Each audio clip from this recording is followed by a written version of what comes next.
வணக்கம் என் அன்பு சகோதரிகளுக்கு எப்படி இருக்கீங்க? நான் ரொம்ப சூப்பரா இருக்குங்க. வரக்கூடிய குரூப் 2 மற்றும் குரூப் 4 எக்ஸாமுக்கு தனி வட்டியில் வந்து பார்த்தீங்கன்னா டைப் 2.3 வந்தாச்சுங்க. 44லேருந்து 53 கணக்கு, 10 கணக்கு. இந்த 10 கணக்குமே எதை பேஸ் பண்ணதுன்னு பார்த்தீங்கன்னா பர்சன்டேஜை கொஷனாக கேட்டிருப்பாங்க. எப்படின்னா கொஷனை பாருங்களேன். பின்வரும் வட்டி விகிதத்தில் எது ரூபாய் 2000க்கு அசலுக்கு ஒரு ஆண்டுக்கு 200 ரூபாய் தனி வட்டி கொடுக்கக்கூடியதாக இருக்கும் அப்படின்னு. அதாவது இப்போ நமக்கு தனி வட்டியை பொறுத்த வரைக்கும் நமக்கு என்ன தேவை? அசல் வேணும், அதுக்கப்புறம் பர்சன்டேஜ் வேணும், அதுக்கப்புறம் ஆண்டு வேணும், அதுக்கப்புறம் அது தனி வட்டி என்ன அப்படின்னு நம்ம கண்டுபிடிப்போம். கரெக்டா? இது அந்த பர்சன்டேஜ்னு சொன்னல, அதை கொஷனாக கேட்டிருப்பாங்க. சரியா? ஸோ இதில் வந்து 10 கேள்வி இருந்திருக்குல்ல, இதில் வந்து பார்த்தீங்கன்னா தனி வட்டியை மட்டும் கொஷனில் கொடுத்து பர்சன்டேஜ் கேட்பாங்க. தனி வட்டியும் வட்டியும் சேர்த்து மொத்த அமௌண்ட்டு கொடுத்துட்டு அதுக்கும் நமக்கு என்ன பண்ணியிருப்பாங்க? பர்சன்டேஜ் கேட்டிருப்பாங்க. 2 விதமாக இருக்கும் இதில். ஸோ அதனால் ஃபுல் வீடியோ பாருங்கள்.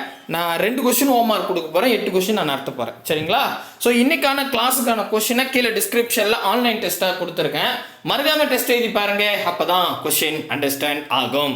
ரைட்டுப்பா. முதல் கேள்வி 44வது கேள்வி.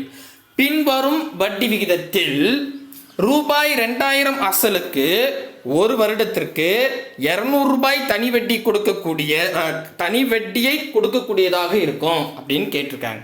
அதாவது என்ன சொல்றாங்கன்னா, உங்ககிட்ட 2000 ரூபாய் இருக்குது. ஓகேவா? 2000 ரூபாய் உங்க பாக்கெட்ல இருக்குது. அதை நீங்க என்ன பண்றீங்க? ஒரு வருஷத்துக்கு தனி வட்டியா ஒரு பேங்க்ல போடுறீங்க. ஓகேவா? அவங்க என்ன பண்றாங்க? ஒரு வருஷத்துக்கு அப்புறம் வட்டி மட்டும் 200 ரூபாய் கொடுக்குறாங்க.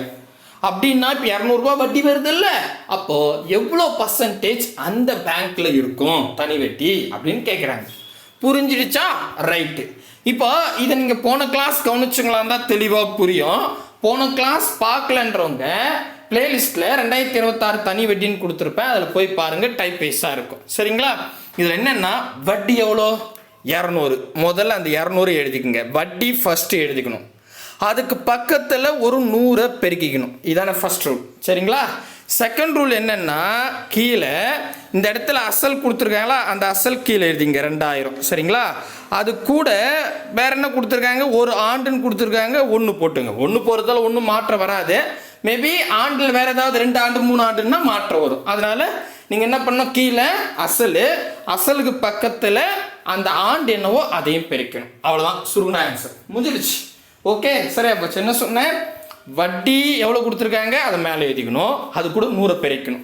கீழே என்ன பண்ணிக்கணும்னா அசல், பர்சன்டேஜ், ஆண்டு, இதில் எது இருக்குதோ நல்லா புரிஞ்சுக்கணும். அசல், பர்சன்டேஜ், ஆண்டு 3த்தையும் கீழே பெருக்கணும். ஏதாவது இல்லைன்னா அதை விட்டுருங்க. தெளிவாக புரியுதா? நான் சொல்கிற தேரி புரியுதுங்களா? மேலே என்ன பண்ணோம்? வட்டியும் 100ஐயும் பெருக்கணும். இது கான்ஸ்டன்ட். ஓகே, வட்டியும் 100ஐயும் மேலே பெருக்கணும்.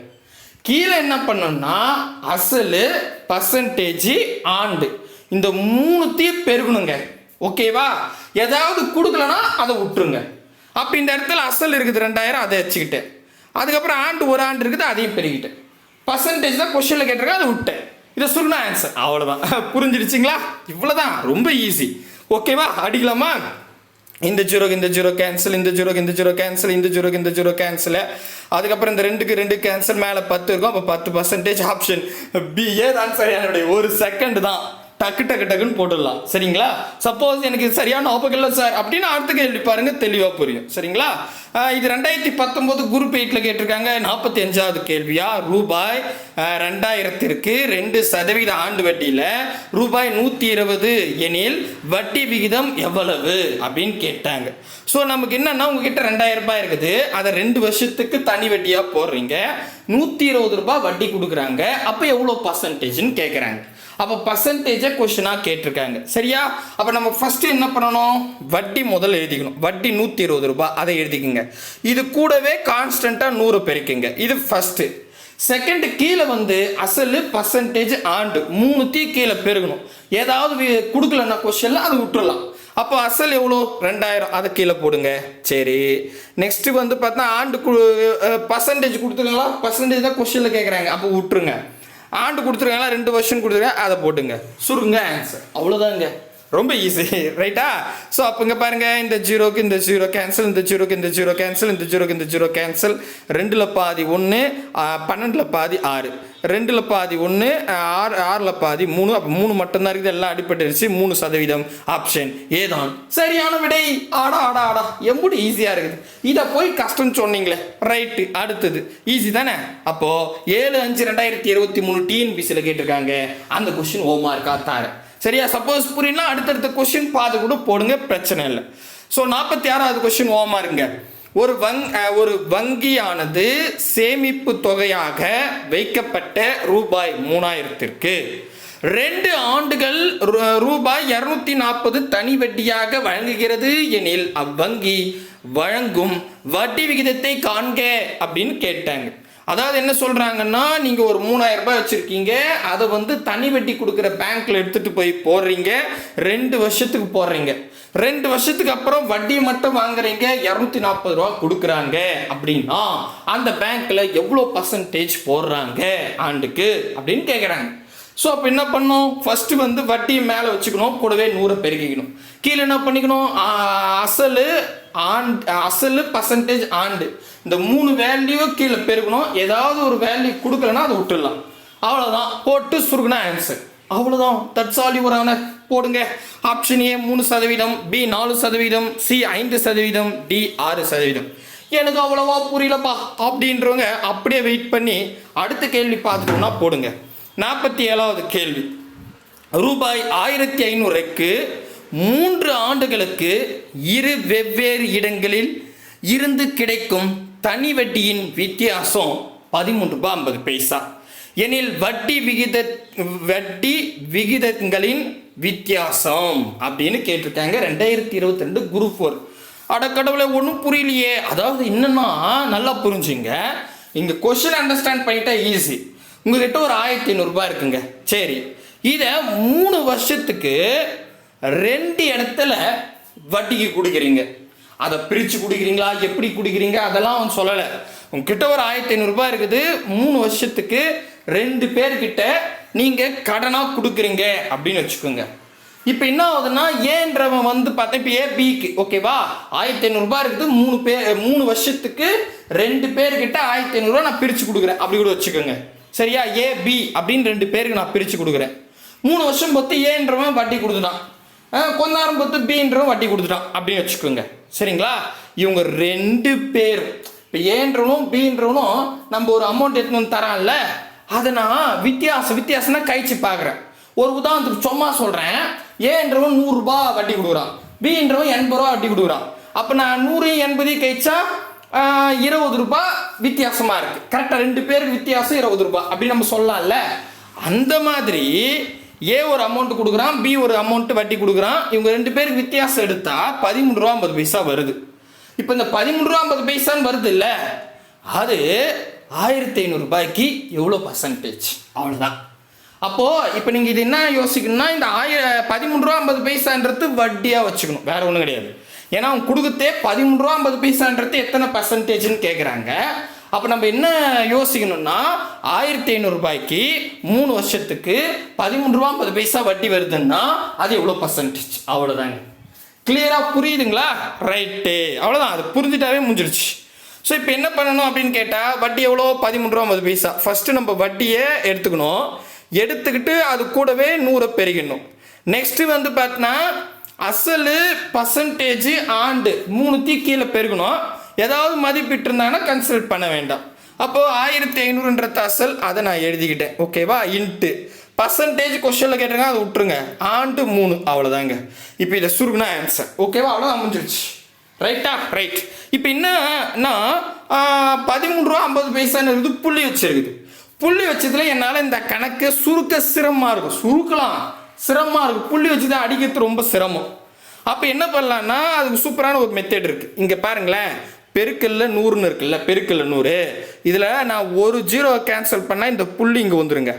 அதாவது 135 ரூபாய் புள்ளி 0ன்னு வந்துடும், 135.0. சரியா, அடுத்தது இந்த ஒரு ஜீரோ கேன்சல் பண்ணால் புள்ளி இங்கே வந்துடும். அப்படின்னா 1350 ரூபாய் அப்படின்னு வந்துடும், அவ்வளோதான். புரியுதுங்களா? 2 ஸ்தானம் தள்ளி முன்னோக்கி போகும்.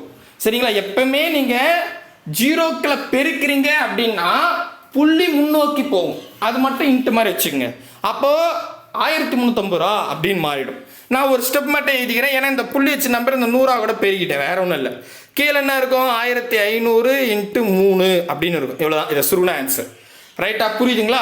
ரைட்டு, இது பாருங்க, இந்த ஜீரோக்கு இந்த ஜீரோக்கு ஆன்சர். அடுத்தது 3 வாய்ப்பில் அடிக்கலாம், ஏன்னா 150 மேலே 135 இருக்குது, அவ்வளோவா வராது போல். நான் என்ன பண்ணுறேன், 3 வாய்ப்பில் அடிக்கிறேன். 1 3 3, 4 3 12, 4 3 12, எஸ் 4 3 12னா 13 12 போச்சுன்னா மீதி 1 இருக்குது, 10 போட்டால் 15ன்னு வரும், 5 3 5 அப்படின்னு வரும். சூப்பருங்க. அடுத்து இங்கே பாருங்க, நல்லா கவனிங்க, இங்கே கீழே 150 இருக்குது. இந்த 150ல் ஓர் 15 15 அந்த 0 அப்படியே வச்சுக்கிறேன். 15 15 30, 30 ஒரு 15 45, 3 முறைங்க. அவ்வளோ ஃபுல்லாக அடிச்சாச்சு. அப்போ மேலே 3 இருக்குது, கீழே 10ன்னு இருக்குது. அப்போது 3/10 தான் சதவிகிதம். இப்போ 3/10 அப்படின்னு இருக்குதான்னு பார்த்தா இருக்காது, புள்ளி வச்சு இங்கே பாருங்க இருக்காது. அப்போ என்னன்னா நல்லா கவனிக்கணும். இப்போ நான் இந்த கணக்கில் என்ன சொன்னேன், இங்கே பாருங்க, இந்த 100 அதாவது 0வை பெருக்கும் போது புள்ளி முன்னோக்கி போச்சு. இதே நீங்கள் 0வை வகுக்கும் போது, நான் சொல்கிற மீனிங் புரியுதா? இப்போ இங்கே என்னென்னா 10 0வை வகுக்க போகிறீங்க, அப்போ இந்த ஒரு 0 கேன்சல் பண்ணால் புள்ளி பின்னோக்கி வரும். அப்போ புள்ளி இங்கே வந்துடும். அப்போது 0.3%, அவ்வளோதாங்க, ஃபினிஷ். அப்போ ஆன்சர் 0.3%, ஆப்ஷன் சி தான் சரியானது. பெரிய கணக்கு இல்லை, நான் சொல்கிற ரூலை அழகாக நோட் பண்ணிட்டா ரொம்ப ஈஸியாகவே இருக்கும். சரிங்களா? அடுத்த கணக்கு மேபி எனக்கு அவ்வளோ புரியல சார் அப்படின்றவங்க இந்த கணக்கு பாருங்கள், தெளிவாக புரிஞ்சுக்கலாம். 2019 டிஎன்பிசி எக்ஸாமில் கேட்டிருக்காங்க. ரூபாய் 5000ற்கு 2 ஆண்டுகளுக்கு 2 வங்கிகளில் தனி வட்டிகளுக்கான வித்தியாசம் ₹2.50 எனில் அவ்வங்கியின் வட்டி விகிதங்களுக்கு இடையே உள்ள வித்தியாசம் எவ்வளவு அப்படின்னு கேட்குறாங்க. அப்போ என்னன்னா, நீங்கள் ஒரு 500 ரூபாய் வச்சுருக்கீங்க, சரியா? நீங்கள் நல்லா புரிஞ்சுங்க, நீங்கள் ஒரு 500 ரூபாய் இருக்குது, இல்லை 2 500 ரூபாய் இருக்குது, எப்படி வேணாலும் வச்சுங்க, ஓகேவா? 2 பேருக்கு நீங்கள் கடனாக கொடுக்குறீங்க. ஏன்றவனுக்கு ஒரு 500 ரூபாய் கடன் கொடுத்துறீங்க, பீன்றவங்க ஒரு 500 ரூபாய் கடன் கொடுத்துறீங்க. 2 வருஷம் பொறுத்து வட்டி கொடுக்குறாங்க. ஏ ஒரு அமௌண்ட் கொடுக்குறாரு, பி ஒரு அமௌண்ட் கொடுக்குறாரு. இவங்க 2 பேரும் நான் டிஃப்ரென்ஸ் எடுத்து பார்க்குறேன். இப்போ தான் போன கணக்கில் சொன்னல, ஏ வந்து 100 ரூபாய் கொடுக்குறான்னு வச்சுங்களேன், பி வந்து 80 ரூபா கொடுக்குறான்னு வச்சுங்களேன். 2 பேருக்கு வித்தியாசம், 2 பேருக்கு கழிச்சு பார்த்தா 80ல் இல்லை 100ல் 80 போச்சுன்னா 20 ரூபா வித்தியாசம். கரெக்டாக 2 பேருக்கும் வித்தியாசம் வந்து 20 ரூபா அப்படின்னு நம்ம சொல்லுவோம்ல. அதே மாதிரி தான் இங்கே நான் என்ன பண்ணுறேன், ஏவுக்கு 500 ரூபாய் கொடுத்தேன், பிக்கு 500 ரூபாய் கொடுத்தேன், 2 வருஷம் பொறுத்து வட்டி கொடுக்குறாங்க. 2 பேருக்கு வித்தியாசம் எடுத்து பார்த்தா ₹2.50 வருது. இப்போ இந்த ₹2.50 வந்துச்சு இல்லை, அதுதான் எத்தனை பர்சன்டேஜ் அப்படின்னு கேட்குறாங்க. கிளியராக புரிஞ்சிடுச்சா? சூப்பர். தெளிவாயிடுச்சா? ரைட். அப்போ நம்ம முதல்ல என்ன பண்ணோம், வட்டி 2.50ன்னு வச்சுக்கணும், சரிங்களா? ₹2.50 வட்டி, ஓகேவா? அதான் கூட 100 பெருக்கணும். இது ஃபர்ஸ்ட் ஸ்டெப்பு. செகண்ட் ஸ்டெப் என்னன்னா, அசலு பர்சன்டேஜ் ஆண்டு 3 கீழே பெருக்கணும். ஏதாவது ஒன்று கொடுக்கலாம், அது விட்டுடலாம். அப்போ அசல் 500 ரூபாய் இருக்குது, ஆண்டு இல்லை, ஆண்டு இருக்குது, பர்சன்டேஜ் தான் இல்லை. கரெக்டாக பர்சன்டேஜ் இல்லை, ஆண்டு 2 வருஷம் இருக்குது, அதை கீழே போட்டுக்கிட்டு இப்போ சுருகுனா ஆன்சர். இப்போ தான் நம்ம பார்த்த போன கணக்கில் இந்த இடத்துல புள்ளி வச்சு நம்பர் இருந்தால் இதை சுருக்கிறது ரொம்ப சிரமமாக இருக்கும். அப்போ நம்ம புள்ளியை நீக்கணும், ஓகேவா? அப்போ இங்கே பாருங்கள், நான் என்ன சொன்னேன், 0க்களை நீங்கள் பெருக்குனீங்கன்னா புள்ளி முன்னோக்கி போகும்.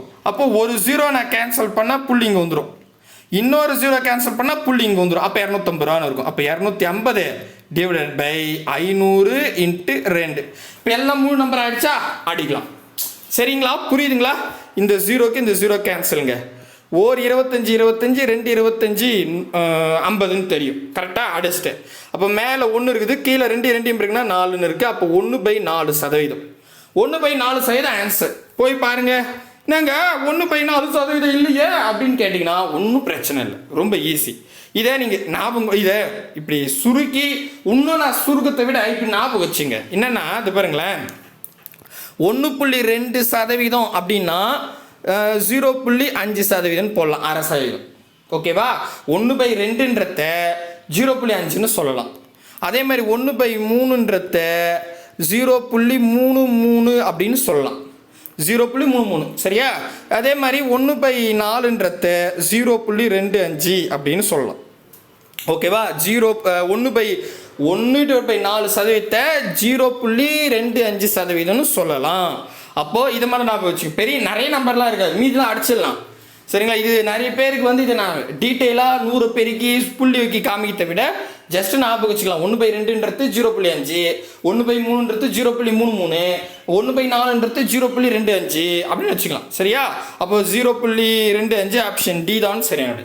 அடிக்கிறதுலாம் அடிச்சுனா இதெல்லாம் கொஞ்சம் கொஞ்சம் கான்செப்ட் தான், பெருசுலாம் கிடையாது. புரியுதுங்களா? சூப்பருங்க. அடுத்த கேள்வி.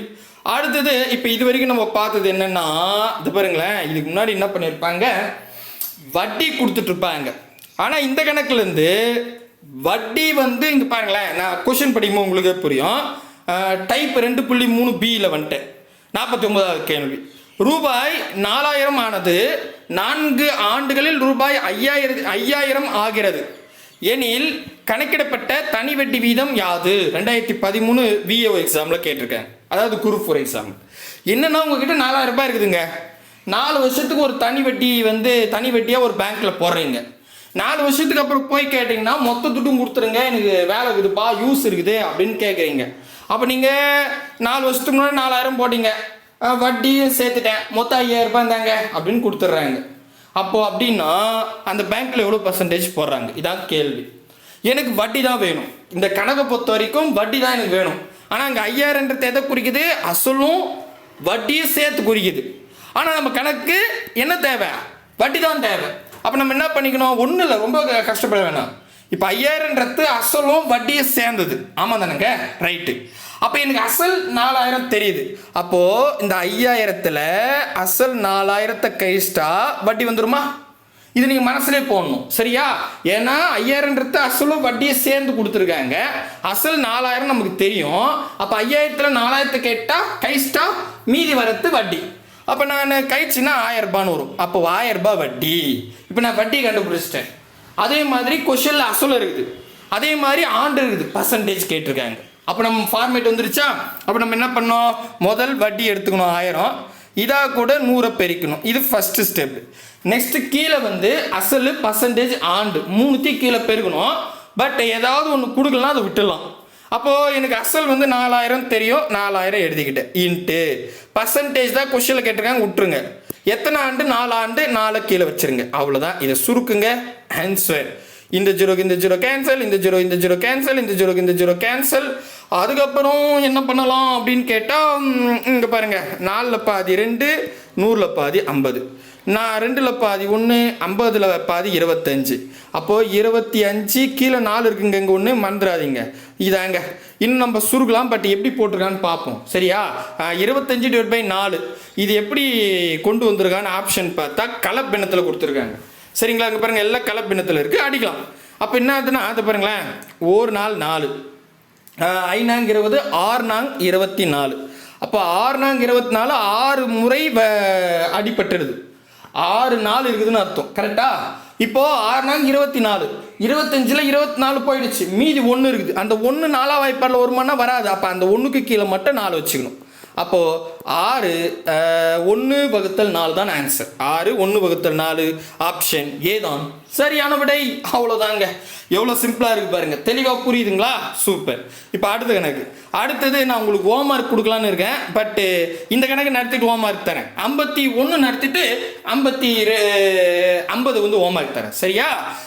தனி வட்டியின் கீழ் 60 ஆண்டுகளில் 1 ரூபாய் 9 ரூபாயாக மாறுகிறது எனில் ஆண்டு வட்டி வீதம் சதவிகிதம் யாது அப்படின்னு 2021 டிஎன்பிஎஸ்ல கேட்டிருக்காங்க. என்னன்னா 10 ரூபாய் எடுத்துன்னு பேங்க்குக்கு போயிடறான். ஜம்மா தைரியம் பார்த்தீங்களா? 10 ரூபாவை ஒரு பேங்க்ல வந்து பார்த்தீங்கன்னா போடுறாரு. போட்டு 60 வருஷத்துக்கு அப்புறம் நான் போட்ட 10 ரூபாவும் வட்டியும் கொடுத்துருங்கன்னு கேட்குறாரு. எப்போ? 60 வருஷத்துக்கு அப்புறம். அப்போ 60 வருஷத்துக்கு அப்புறம் போனால் 9 ரூபா தராங்க. அடேங்க அப்பா, 9 ரூபாய் வந்து மொத்தமாக கொடுத்துட்றாங்க. எதே அசலும் வட்டியும் சேர்த்து 9 ரூபாய் கொடுத்து அனுப்பிச்சிடுறாங்க. அப்படின்னா அந்த பேங்க்கில் எவ்வளோ பர்சன்டேஜ் போட்டிருப்பாங்க? யாரா அது 60 வருஷத்துக்கு 1 ரூபா போடுறான்? கடவுளை, என்னங்க இது? சரி, ஓகே. இப்போ என்னன்னா இந்த 9 ரூபான்றது அசலும் வட்டியும் சேர்ந்துருக்கு. படித்தாலே தெரியுங்க பாருங்க, ஒரு ரூபா வந்து 9 ரூபாயாக மாறுகிறது. இந்த இடத்துல 9 ரூபாய் தனி வட்டியாக கிடைக்கிறதுன்னா 9 ரூபா வட்டி. ஓகேவா? ஆனால் அப்படி சொல்ல, நல்ல மீனிங் புரியுதா? 9 ரூபாய், ஒரு 9 ரூபாய் தனி வட்டின்னு சொன்னாங்கன்னா 9 ரூபான்றது வட்டியை மட்டும் குறிக்கும். ஆனால் 1 ரூபா போட்டிங்க, 60 வருஷத்துக்கு அப்புறம் 9 ரூபாயா மாறுது அப்படின்னா அதுக்கான மீனிங் என்னன்னா அது உள்ள அசலும் இருக்குது, வட்டி இருக்கு. சரியா? புரியுதுங்களா? இப்போ எனக்கு என்ன தேவை? வட்டி தான் தேவை. அப்போ 9 ரூபாயில் 1 ரூபாய் கைஸ்டா, 9 ரூபான்றது அசலும் வட்டியும் சேர்ந்தது, அதில் அசல கைஸ்டா வட்டி வந்துருமா? அப்போ 9 ரூபாயில் 1 ரூபாய் கைஸ்டா 8 ரூபான்னு வருமா? அப்போ 8 ரூபாய் வட்டிங்க. அப்போ வட்டி எனக்கு தெரிஞ்சிச்சு. இப்போ நான் பர்சன்டேஜ் கண்டுபிடிக்கணும். அப்போ நான் என்ன பண்ணோம்? வட்டி முதல்ல 8 ரூபாய் எடுத்துக்கிட்டேன், அதாக கூட 100 பெருக்கிட்டேன். இது ஃபஸ்ட்டு ஸ்டெப்பு. நெக்ஸ்ட்டு என்ன பண்ணணும் அப்படின்னு கேட்டால், அசல் பர்சன்டேஜ் ஆண்டு 3 கீழே பெருக்கணும். மேபி ஏதாவது கொடுக்கலன்னா அதை என்ன பண்ணலாம்? விட்டுடலாம். அப்போ எனக்கு அசல் எவ்வளோ? 1 ரூபா. அப்போ அந்த 1 ரூபாய் எழுதிக்கிறேன். அதுக்கப்புறம் பர்சன்டேஜ் தெரியுமா? தெரியாது. ஆண்டு தெரியுமா? 60 வருஷம். அது கீழே எழுதிங்க. அவ்வளோதான். இது சுருகுனா ஆன்சர். இவ்வளோதாங்க. அப்போ இந்த 0க்கு இந்த 0 கேன்சலுங்க. இந்த 6ல் பாதி 3, 8ல் பாதி 4, மீதி எதுவும் அடிக்க முடியாது. அப்போ 4யும் 10யும் பெருக்குன்னா 40/3 வரும். கரெக்டா? சரி, இங்கே பாருங்கள், 1 3 3, 1 3 3, 4ல் 3 போச்சுன்னா மீதி 1 இருக்குது, 10ல் போட்டால் 10ன்னு வரும். 3 9ன்னு வருது இல்லையா? எஸ், 10ல் 9 போயிடுச்சு. 10ல் 9 போயிடுச்சுன்னா மீதி 1 இருக்குது. அந்த மீதி இருக்கிற 1 3ஆல் வகுப்படுமானா வகுப்படாது. அப்போ 13க்கு மேலே மீதி 1 இருக்குது, அதை வச்சுக்கிட்டேன். அந்த 1 வந்து 3ஆம் எப்பல வராது, அந்த கீழே இருக்கிற 3 அப்படியே வச்சுக்கிட்டேன். அப்போது 13 1/3%. அவ்வளோதான் ஆன்சர். பாருங்கள், ஈஸி. இது மட்டும்தான் இருக்குது. ஆப்ஷன் பி தான் சரியான விடை. ரொம்ப ரொம்ப ஈஸி. சரியா? இப்போ போடுறீங்களா கணக்கு? இதை பாருங்க, 50வது கொஸ்டின் ஹோம்வொர்க். பாட்ஷா என்பவர் ஒரு வங்கியில் இருந்து ஒரு குறிப்பிட்ட தனி வட்டி வீதம் ரூபாய் 8500 கடனாக பெற்றார். 3 ஆண்டுகள் கழித்து அவர் ரூபாய் 11050 செலுத்தி கடனை அடைத்தார் எனில் வட்டி விகிதம் எவ்வளவுன்னு செவன்த் நியூ புக்கில் கேட்டிருக்காங்க. அப்போ நீங்கள் பார்க்கும்போதே தெரியுது 11050ன்றது அசலும் வட்டியும் சேர்ந்து. அப்போ வட்டி தான் எனக்கு வேணும்னா அசல் 8500 கழிச்சிருங்க. கைஸ்டா ஒரு மதிப்பு வரும், அது வட்டி. அந்த வட்டி எடுத்துக்கங்க, கூட 100 பெருக்கிடுங்க. கீழே அசலு பர்சன்டேஜ் ஆண்டு ஏதாவது விட்டுருந்தா விட்டுருங்க, மீதி இருக்க கீழே பெருக்கிடுங்க. பெருகி சுருகுனா ஆன்சர். அவ்வளோதாங்க. போடுறீங்களா? ஆப்ஷன் ஏ 10%, ஈஸி தான், போடலாம். Option B 20%, option C 5%, option D 15%. மறக்காம கமெண்ட் பண்ணுங்க. அடுத்தது 52வது கேள்வி. கடனாக வழங்கப்பட்ட அசல் ரூபாய் 46,900க்கு 2 ஆண்டுகளுக்கு பின்பு தனி வட்டி மூலம் பெறப்பட்ட மொத்த தொகை 53,466 ரூபாய் எனில் வட்டி விகிதத்தை காண்க அப்படின்னு 7th புக்கில் கேட்டிருக்காங்க. ப்ளஸ் 2023 டிஎன்பிசி எக்ஸாம்லையும் கேட்டிருக்காங்க. ரொம்ப ஈஸி. இப்போ நீங்களே பாருங்களேன், உங்ககிட்ட நீங்கள் என்ன பண்ணுறீங்க? கடனாக ஒரு பேங்க்கில் போயிட்டு வாங்குறீங்க. இது மாதிரி அவசரங்க ஒரு 46,900 ரூபாய் கடனாக கொடுத்தீங்கன்னா 2 வருஷம் பொறுத்து மொத்த துட்டும் கொடுத்துட்றேன் அப்படின்னு சொல்கிறாங்க. அவர் என்ன பண்ணுறாரு? இந்தாங்க 46,900 ரூபாய் வச்சுக்கோங்க, 2 வருஷம் பொறுத்து நீங்கள் மொத்தமாக எவ்வளோ கட்டணும்னா 53,466 ரூபாய் கட்டிடுங்க அப்படின்னு சொல்கிறாங்க. அப்போ 53,466 ரூபாய் அப்படின்றது எதை குறிக்குதுன்னு கேட்டால் அசலையும் வட்டியும் குறிக்குது. எனக்கு இந்த கணக்கு பொறுத்த வரைக்கும் என்ன தேவை? வட்டி தான் தேவை. பர்சன்டேஜ் கண்டுபிடிக்கணும்ல, அப்போ வட்டி வேணும். அப்போ வட்டி வேணும்னா மொத்த அமௌண்ட்டுன்றது அசலும் வட்டியும் சேர்ந்தது. அப்போ நான் அதில் அசலை கழிச்சிட்டேன்னா எனக்கு வட்டி கண்டுபிடிச்சிடலாம். அப்போ 53,466ல் 46,990 கழித்து விட்டால் அதுதான் வட்டி. கரெக்டாப்பா? கரெக்ட். காலிங்க கழிச்சா கழிக்க தெரியல? தெரியும். சரி சரி, சூப்பர், நல்லா படிப்பீங்க நீங்களாம். அப்போ 6 6 5 6 6,566 ரூபாய். இப்போ எனக்கு வட்டி கண்டுபிடிச்சிட்டோம். கரெக்டா? கரெக்ட். இப்போ என்ன பண்ணலாம்? வட்டி 6,566 ரூபாய். இதாக கூட 100 பெருகிக்கணும். கீழே அசல் பர்சன்டேஜ் ஆண்டு 3 பெருக்கணும். ஏதாவது விட்டுருந்தாங்கன்னா அதை விட்டுடணும். அப்போ வந்து பார்த்தீங்கன்னா இதில் அசல் வந்து எவ்வளோ? 46,900. ஆமாம் தானேங்க? அதுக்கப்புறம் 2 வருஷம் பர்சன்டேஜ் தான் கொஸ்டினில் கேட்குறாங்க. அவ்வளோதான். இதை சுருக்குங்க ஆன்சர். சரியா? எப்படி சுருக்கத்துன்னு தெரியலையா? என்னங்க, சரி 2ல் பாதி ஒன்றுங்க, முதல் 2 எடுத்துப்போம். சரிங்களா? 6566 பாதி 3283. 3283 கரெக்டா? ரைட். அடுத்தது இது பாருங்கள், இந்த ஜீரோக்கு இந்த 2 ஜீரோவை நான் கேன்சல் பண்ணிட்டேன். நான் ஒரு ஸ்டெப் எழுதிக்கிறேன். 3283 ரூபா கீழே 469 ரூபா. இதாங்க இப்போ சிக்கல். இந்த மாதிரி உங்களுக்கு அடிக்க தெரியலன்னு வச்சுங்களேன், ரொம்ப சிம்பிள். சரியா? இது ஏன்னா 469ன்னு வந்துருச்சு. 3000 2000 வராது. இப்போ இதை அடிக்கிறதுக்கு எனக்கு சிரமம். அப்படின்னா நம்ம என்ன பண்ணிடலாம், இது பாருங்களேன், நல்லா கவனிங்க. 469 ரூபாவா, இதாக கூட ஆப்ஷனில் என்ன நம்பர் கொடுத்துருக்காங்களோ அதை பெருகிடுங்க. சரியா? அதை நீங்கள் பெருகுனீங்கன்னா ஆப்ஷனில் இருக்கிற நம்பரை நான் பெருக போகிறேன். ஒவ்வொரு நம்பராக எடுத்து அதை நான் பெருகிட்டு எதுக்கு 3283 ரூபா வருதோ அது ஆன்சருங்க. அவ்வளோதான். சரியா? அப்போ இங்கே பாருங்கள், இது 9. நல்லா ஞாபகம் வச்சுக்கணும். சரியா? இப்போ ஆப்ஷனில் 5%, 6%, 7%, 8% கொடுத்துருக்காங்க. நீட்டாக கொடுத்துருக்காங்க. எப்போவுமே சின்ன நம்பர் எடுக்காதீங்க, பெரிய நம்பரை எடுக்காதீங்க, மிடில் எடுங்க, ஈஸியாக இருக்கும். அப்படி பார்த்தா 5 சின்ன நம்பர், அது எடுக்க வேண்டாம். பெரிய நம்பர் 8, அது எடுக்க வேண்டாம். ஒன்று 6 எடுங்க அல்லது 7 எடுங்க. நான் 7க்கு நம்ம தனி வட்டி கிளாஸ்ல ஷார்ட்கட் ஒன்று சொன்னேன், ஞாபகம் இருக்குன்னு நினைக்கிறேன். அப்போ நான் என்ன பண்ணுறேன், 7 ட்ரை பண்ணி பார்க்குறேன். சரியா? ஸோ 7 ட்ரை பண்ணி பார்க்கணும். எப்படி? நல்ல கவனிங்க, ரொம்ப ஈஸி. என்னென்னா இது பாருங்க, இங்கே கீழே வந்துட்டுமா, அப்போ 469 நான் 7ஆல் பெருக போகிறேன். சரியா? ஸோ 7ஆல் பெருக்கிறதுக்கு நீங்கள் ரெகுலராக கிளாஸ் கவனிச்சுருந்தா தெரியும். எந்த நம்பரை நீங்கள் 7ஆல் பெருக்க போகிறீங்களோ அந்த நம்பரை முதல் பாதியாக மாற்றிடணும். நீங்கள் பாதியாக மாற்றி முழு நம்பர் வந்துச்சுன்னா ஒரு 0 சேர்த்துக்கணும். முழு நம்பர் வரல, புள்ளி வச்சு நம்பராக வருதுன்னா அதை முழு நம்பராக மாற்றிக்கணும். அப்போ 469 பாதியாக மாற்றினா 234 ரூபா 50 பைசான்னு வரும். கரெக்டாக? 234 ரூபா 50 பைசான்னு வரும். நான் என்ன சொன்னேன், முழு நம்பராக வந்துச்சுன்னா ஒரு 0 பக்கத்தில் போட்டுக்கணும். புள்ளி வச்ச நம்பர் வந்தால் ஒரு புள்ளி வந்துச்சுன்னா 3 நம்பராக மாற்றிக்கணும். அப்போ நான் என்ன பண்ணுறேன், இது அப்படியே 3 நம்பராக மாற்றிக்க போகிறேன். சரிங்களா? அப்போது 234 ரூபா 50 பைசான்னு சொன்னது அப்படியே 2345 ரூபா சேப்பச்சு. இது ஃபஸ்ட்டு ஸ்டெப்பு. நெக்ஸ்ட்டு என்னென்னா 469 அதை 2 டைம்ஸ் 469 469 இது அப்படியே 2 டைம்ஸ் போட்டு மொத்தத்தையும் கூட்டுங்க, முடிஞ்சிடுச்சு. இவ்வளோதான். சரிங்களா? ட்ரை பண்ணலாமா? 9 18 18ஓட ஒரு 5 கூட்டினா 13, 13க்கு 3, மீதி இங்கே 1 வந்துருங்க. 6 10 17க்கு 7, மீதி இங்கே 1 வந்துருங்க. அடுத்தது 4 4 8 8 8 ஒரு 4 12ன்னு வரும். 2 போட்டுக்கலாம். இங்கே என்ன நம்பர் இருந்துச்சு, 8 தானே. இது என்ன இருந்துச்சு, இது இருங்க மறுபடியும் பார்க்குறேன். 6 6 12 12 ஒரு 4 18ன்னு வந்துச்சா? எஸ் எங்கே இது 8ன்னு தான் வந்துச்சு. ஆமாம், ஓகேங்களா?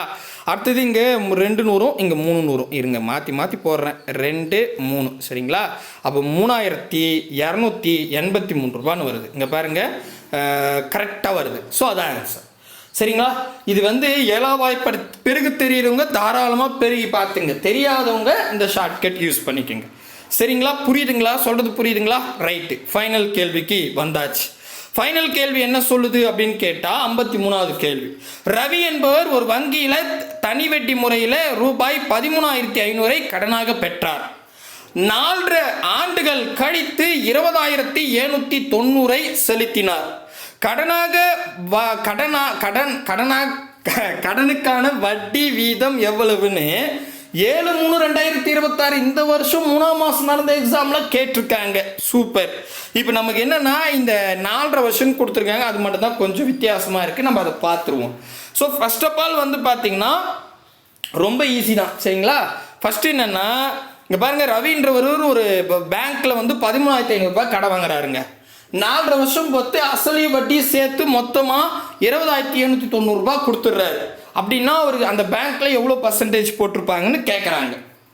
இப்போது பர்சன்டேஜ் நான் கண்டுபிடிக்கணும்னா ஃபர்ஸ்ட் ஆஃப் ஆல் எனக்கு என்ன தெரியும்னு கேட்டால் வட்டி வேணும்.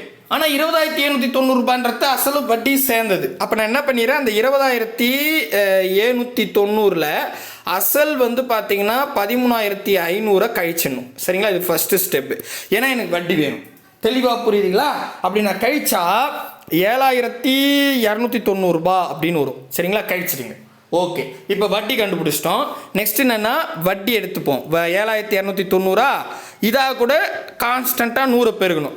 நெக்ஸ்ட்டு கீழே என்ன பண்ணணும்? அசல் பர்சன்டேஜ் ஆண்டு 3த்தையும் பெருகணும். மேபி ஏதாவது கொஷனில் கொடுக்கலன்னா அதை விட்டுணும்.